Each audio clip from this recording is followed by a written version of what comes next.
So with the recent release of Mario Kart World, people have been crazy over some of the new characters, such as Cow. This smug looking face says it all. I mean, look at him. How are you gonna say no? But one character that did not get as much attention was one that gave me nightmares about replaying a certain level in Super Mario Sunshine, the Cataquack. I mean, what is this guy? We haven't seen him in 17 years. And when I watched the direct, I was shocked to see him come back. I mean, they bring back the character who is honestly the most annoying enemy in anything it appears in. Why? Just literally why sometimes. But now that I think about it, what happened to this little goober? How did we go 17 years without seeing him? Well, let's go back to the first game he appeared in. Mario Sunshine. Arguably one of the most debated 3D Mario games of all time. I personally really enjoy it, and I've seen some people who think it's great, and I've also seen some people who think it's the worst 3D Mario game of all time. And I've also seen some people who think it's worse than Super Mario 64 DS. Do not trust them at all. This game first shows us them in Gelato Beach, and at first, they're not really that annoying. I mean, the first mission they're in, they just act as an enemy where you're trying to spray these grape-looking things. No big deal. In the second mission, though, we get introduced to their big brother, the Plungelos. Yep, that's how you say it. And they were kind of like a mini-boss, and to defeat them, you have to push them to the edge, then ground pound on the other side. And the first two ones are easy, but when we get to that last one with there's like 3 or 4 of them, I don't know if I'm just bad, but this took me forever. Like, these stupid guys with the stupid feet just can't get off. But after a lot of struggle, I finally did. Huh. Well, what other missions are there? I mean, episode 6, they pretty much act like they're in episode 1. No big deal. Why? Come on, man. Like, why are you complaining? Oh, no. You don't know what Nintendo does. They saved them for the last mission, the stupid Watermelon Festival. And you might be asking if you never played this, what's so bad about that? It doesn't look too hard. No, you don't understand. What's so dumb about this mission is the goal seems pretty simple. Push a watermelon to this dock and get the watermelon to blend in. Oh, no. They make it 5 times harder when they literally make a little Timmy level by putting like 50 of them in the level. I will never understand that. I just look at this. Come on, Nintendo. Like, this is actually one of the most infuriating levels, and it is required. You wanna know the best part? If you touch a singular atom with the watermelon on these guys, they'll chuck it in the air and you have to start again.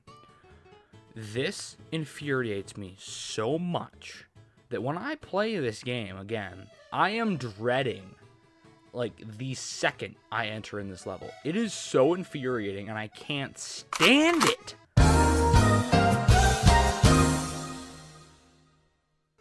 Oh yeah, they're also in Serena Beach too.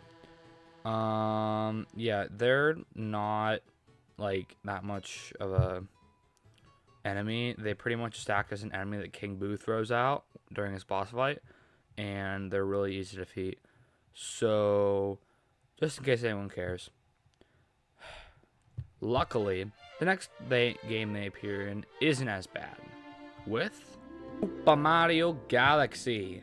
I'm quite fond of this game. I mean, besides the music being amazing, and this game just has the best level design I've ever seen, another thing I love is that these ducks barely appear here. Wonderful! Now, I know I'm supposed to be happy they're back, but going from how annoying they were, this is nice to have a step back, and they're now fenced in, and they can't get you unless you go in. Haha, losers. They act the same way as in Sunshine, but by using the bee mushroom, these guys can actually help you and get higher in the level, which is very nice. Thanks, Cataquacks. See, they improved. They got their act together, and they're starting to become better. Wait a minute. Why are they still in 2 games? Mario Kart. They appear in Double Dash and Wii. And I figured, since they're both in the same course and in 2 different games, I figured I'd just cover Double Dash with Wii. Oh, and they're also in GP, I guess. I'm going to talk about both at the same time, you know? So, on the beach, they act as the same way they do. Chuck you in the air. The problem is, when putting them in the 2 most chaotic games I've ever played in the Mario Kart series, they're the most rage-inducing obstacles I've ever seen in my life. Because if you touch them, like I said before, a singular atom, they take you up like it's a blue shell.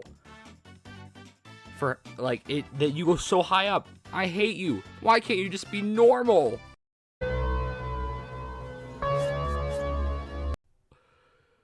Wait, what? They're gone. What? They're gone. Yes! Yes! Oh gosh, they're in the direct. Oh. After we did not see them for 17 years. We thought they were gone. Well, nope. In Mario Kart World, they are the same. Yay! Wait, what? Nintendo? You're adding new characters? Oh my goodness, Cataquack, you can drive? Seatbelts, everyone! These guys act as enemies in Peach Beach again, but as a playable character as well, except the red Cataquack. Y'all, you know what? Screw that guy. He gets away. They pretty much act the same as they did Mario Kart Wii, except instead of launching you 20 feet up in the air, they actually launch you forward, actually, straight up. Awesome. And they're much better in this game, and I would call them good obstacles. Good job. That does not mean I'm picking you. Go back to the loser's lounge. Come on, man. So that was the history of Nintendo's Duck Freak. Kind of a mixed bag with him. He has a decent amount of solid entries. Then he has Sunshine and Wii and Double Dash. So let me know your thoughts, and maybe I'll make another on another returning Mario Kart character. Penguin, you know, something like that. All right, bye. Subscribe. Hello. Huh?